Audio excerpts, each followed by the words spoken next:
We are told that he had been battling prostate cancer in his later years. After his release from prison following that robbery in Las Vegas, he'd settled down in Sin City, where he lived a relatively private and peaceful life out of the public eye. He was active on social media, often posting to Twitter with opinions on sports, politics, and other topics. But in recent years, as I say, he had been suffering from prostate cancer. His health, we're led to believe, took a turn for the worse of late, and he was in hospice care within the past few months prior to his death, just announced. But a huge figure in American history, American cultural and political history, as well, clearly, as legal history. Who can forget that trial following the 1994 deaths of his former partner, Nicole Brown Simpson, and Ron Goldman, stabbed to death in California, and OJ, in the company of one of his former football colleagues, was in a car. There was a car chase, a very famous televised car chase. Police in pursuit of a Ford Bronco. Inside that vehicle was O.J. Simpson, with his colleague telling police O.J. was in the vehicle with a gun to his head, demanding that he be taken back to his estate in California. It was these were images on our screens filmed by TV helicopters, and anybody who didn't know O.J. Simpson before then certainly knew him at that point. After his arrest, there was, of course, the very famous trial at which he was tried and found not guilty. Remember that famous line, if the gloves don't fit, you must acquit. There was a glove said to have been worn by OJ when he was accused of committing double murder, but famously in court, he tried on the glove and it was a very tight fit. His lawyer, Johnny Cochran, telling the jury, if the glove don't fit, you must acquit. A very famous trial that divided America largely along racial lines at the time. It was a huge surprise to many when he was acquitted, given the weight of evidence and given his previous association and behaviour towards Nicole Brown Simpson. He had been violent towards her. He had been a domestic abuser. That was a matter of public record.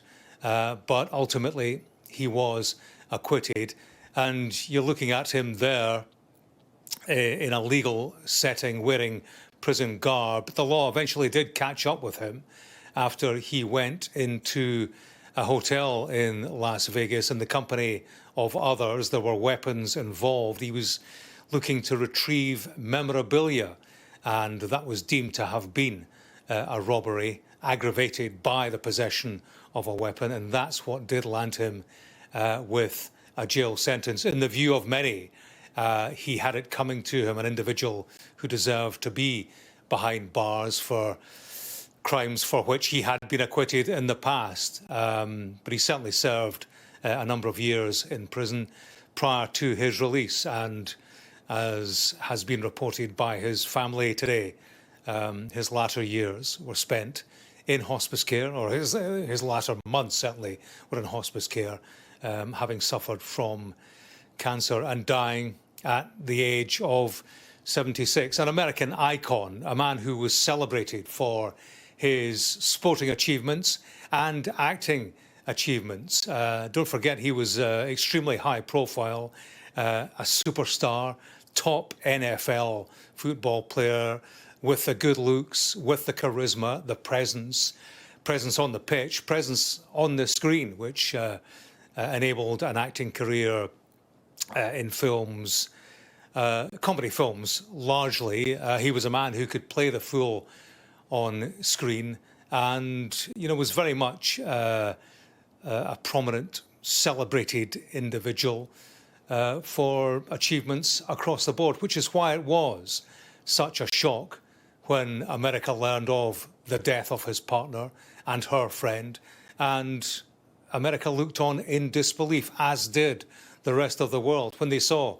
the car chase, the trial, the accusations of a brutal, bloody murder of two individuals who were close to him. And you're looking at that car chase, which played out live on our television screens at the time. In the white vehicle in front, there were two individuals, O.J. Simpson and his NFL colleague who was driving, telling the police, I've got O.J. in the back of this vehicle and he has a gun to his head, clearly unstable at the time.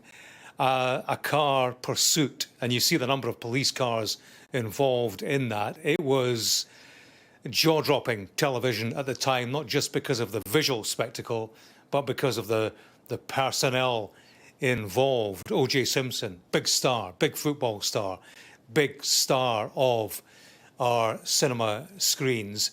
That car chase ultimately ended with his arrest, and as I say, it would come to trial before a jury, which itself was live on television. It was a daily fixture for an international audience, and as I say, a matter of some disbelief to many when he was ultimately acquitted of a double murder.